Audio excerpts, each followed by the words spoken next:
আজকে এই ভিডিওটিতে রুরাল সেটেলমেন্টস প্যাটার্ন অর্থাৎ গ্রামীণ বসতির বিন্যাস সম্পর্কে আলোচনা করব।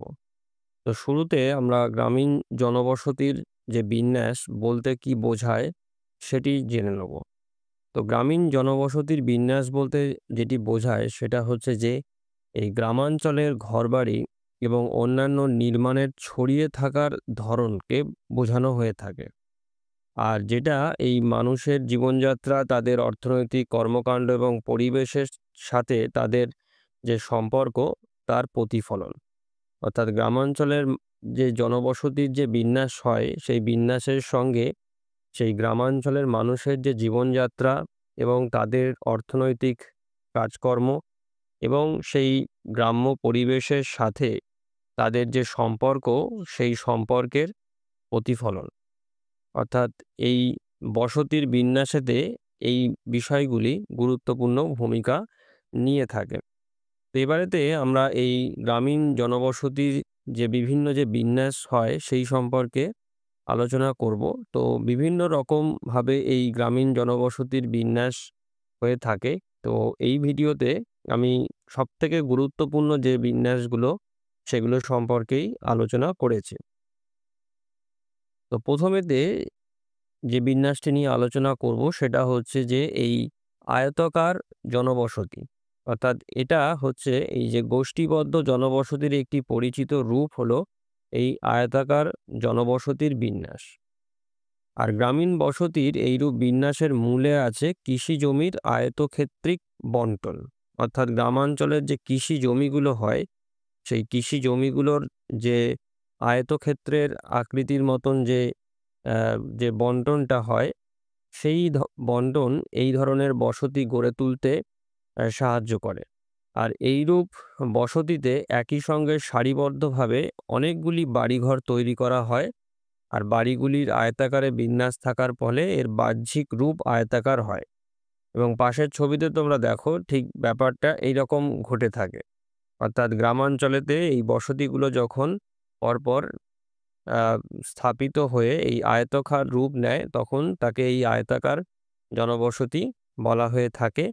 আর এর উদাহরণ হিসেবে যেটা বলা যেতে পারে সেটা হচ্ছে যে এই ছোটনাগপুর মালভূমি অঞ্চলের এডাল, প্রতাপপুর, পিথাউরিয়া ও পার্শ্ববর্তী গ্রামগুলিতে এই আয়তাকার জনবসতি দেখতে পাওয়া যায়। এর পরের যে রূপটি বা যে বিন্যাসটি সেটা হচ্ছে বর্গাকৃতি, মানে বর্গাকার জনবসতির বিন্যাস। তো এটাও হচ্ছে এই আয়তাকার জনবসতির একটা প্রাথমিক রূপ হচ্ছে এই বর্গাকার জনবসতি। সাধারণত কৃষি জমির মাঝে পায়ে চলা পথ বা রাস্তার সংযোগস্থলে এই বর্গাকার বসতি গড়ে ওঠে।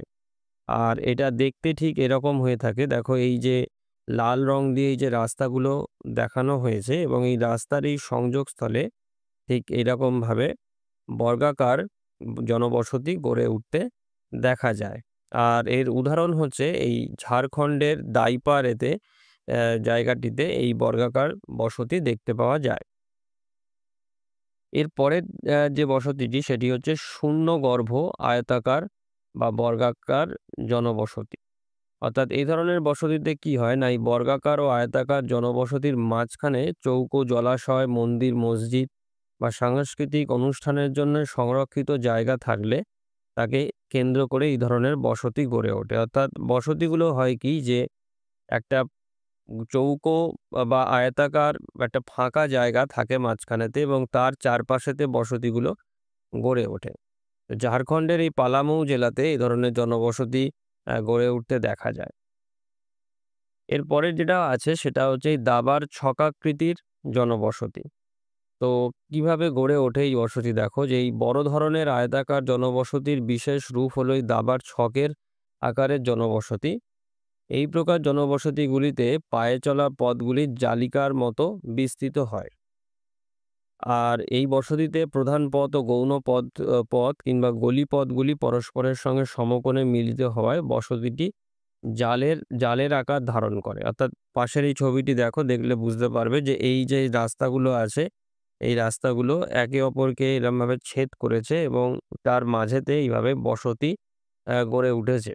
আর যেটা এই দাবার যে ছক হয় সেই ছকের মতন খানিকটা দেখতে লাগে এই রাস্তার এই যে মধ্যেখানের এই যে জায়গাগুলো যেগুলো রয়েছে, এই ফাঁকা যে জায়গাগুলো এইখানেতেই হচ্ছে এই জনবসতিগুলো গড়ে উঠেছে এবং দেখলেই খোপের মধ্যে বসতিগুলো গড়ে উঠেছে বলে দেখা যায়। মানে দেখতে লাগে।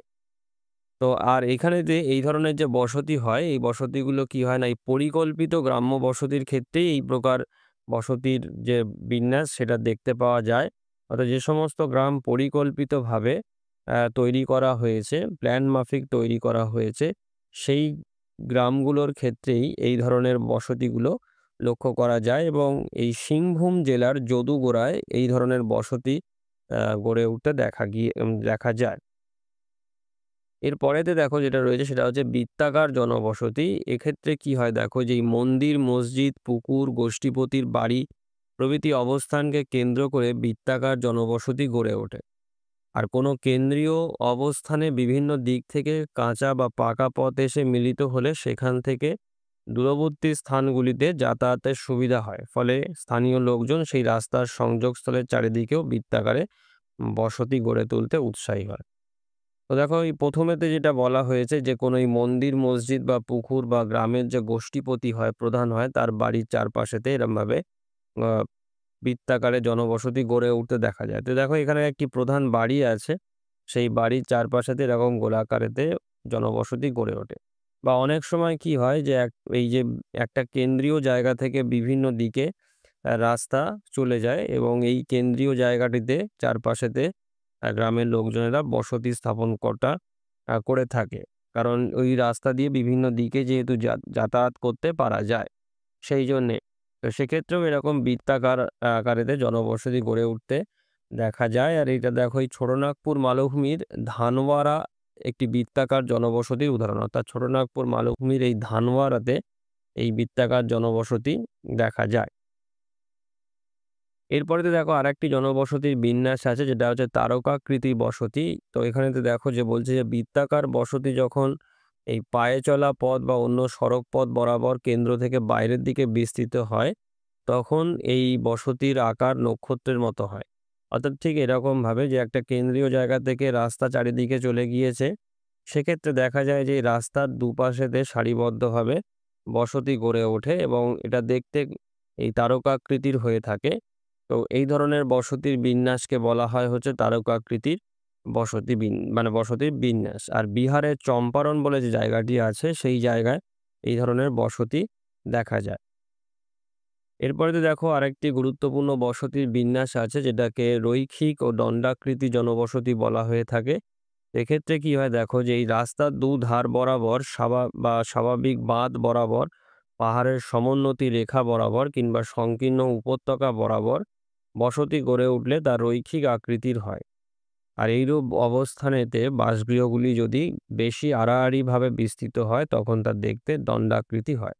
তো দেখো, এই যে রাস্তা রয়েছে, এখান থেকে রাস্তা দুধারেতে দেখো এই দণ্ডের মতন বা রৈখিকভাবে এই জনবসতি গড়ে উঠেছে। তো এইরকম আকৃতির যে জনবসতির যে বিন্যাস হয়, তো সেই বিন্যাসকে এই রৈখিক দণ্ডাকৃতি জনবসতি বলা হয়ে থাকে।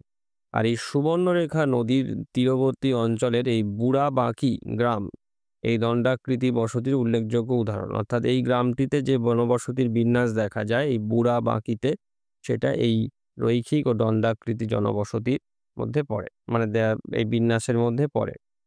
আচ্ছা, এখানেতে আর একটা বিষয় আমরা একটু জানবো, সেটা হচ্ছে যে এই যে রৈখিক যে জনবসতি হয়, এটা আবার বিভিন্ন মানে উপবিভাগে বিভক্ত হয়ে থাকে। তো সেই উপবিভাগগুলোকে নিয়েও আমরা একটু আলোচনা করব। তো প্রথম দেখো, এল আকৃতির জনবসতি। অর্থাৎ গ্রামাঞ্চলে যেখানে দুটি রাস্তা পরস্পরকে সমকোণে ছেদ করে বা সমকোণে বেঁকে যায়, সেখানেতে এই এল আকৃতির বসতি গড়ে ওঠে। দেখো, যে এইখান থেকে একটা রাস্তা চলে গেছে আর এখান থেকে একটা রাস্তা এতে এসে মিলিত হয়েছে। তো এখানে দেখো একটা এল শেপ তৈরি হয়েছে। এদিকেও যদি ধরো তাহলে এদিকেও একটা এল শেপ, আর এদিক থেকে ধরলেও এদিকেও একটা এল শেপ হয়েছে। তো এইখানেতে দেখো এই যে বসতিগুলো গড়ে উঠেছে, এই বসতিগুলোকে দেখলে যেন মনে হয় যে এগুলো হচ্ছে এল আকৃতির। বা এইখানের এই রাস্তাটাতেও আরো ভালো করে দেখা যাচ্ছে যে এখানেতে যে রাস্তাটা এই বড় রাস্তার সঙ্গে মিলিত হয়েছে, সেখানেতেও এই ইংরাজি এল আকৃতির বসতি গড়ে উঠেছে। এরপরে আছে হচ্ছে টি আকৃতির বসতি। দেখো যে এইখানেতে কি হয় না, কোনো অঞ্চলের কোনো রাস্তার বিপরীত সমকোণে যখন আরেকটি রাস্তা এসে মিলিত হয়, তখন ওই রাস্তার ধার বরাবর জনবসতি গড়ে ওঠে, আর এইরূপ বসতি অনেকটা টি আকৃতির হয়।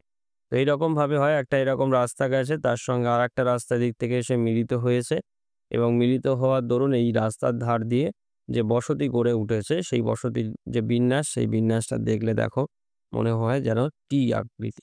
তো এই ধরনের বসতির বিন্যাসকে টি আকৃতির জনবসতির বিন্যাস বলা হয়ে থাকে। আরেকটি রয়েছে দেখো ওয়াই আকৃতির জনবসতির বিন্যাস। তো এখানেতে কি হয় না, কোনো ক্ষেত্রে এই গ্রামের মধ্যে ৩ দিক থেকে ৩টি রাস্তা এসে একটি বিন্দুতে মিলিত হয় এবং রাস্তা বরাবর জনবসতি গড়ে উঠলে বসতির আকার ওয়াই আকৃতির হয়ে থাকে। তো এরকম ৩ দিক থেকে এইটা একটা সেন্টার পয়েন্ট, যেখানেতে এদিক থেকে একটি রাস্তা এসছে, এদিক থেকে একটি রাস্তা এসছে এবং এদিক থেকে আরেকটি রাস্তা এসে এই সেন্টার পয়েন্টেতে মিলিত হয়েছে এবং এই রাস্তার দুপাশ দিয়ে এই রৈখিক জনবসতি গড়ে উঠেছে এবং যেটা দেখতে ইংরাজি ওয়াই অক্ষরের মতো। তো এইগুলো হচ্ছে গ্রামীণ জনবসতির প্রধান যে বিন্যাস হয়, সেই বিন্যাস। তো আজকের ভিডিওটি আমি এখানেতেই শেষ করলাম। সবাই ভালো থেকো। Thank you.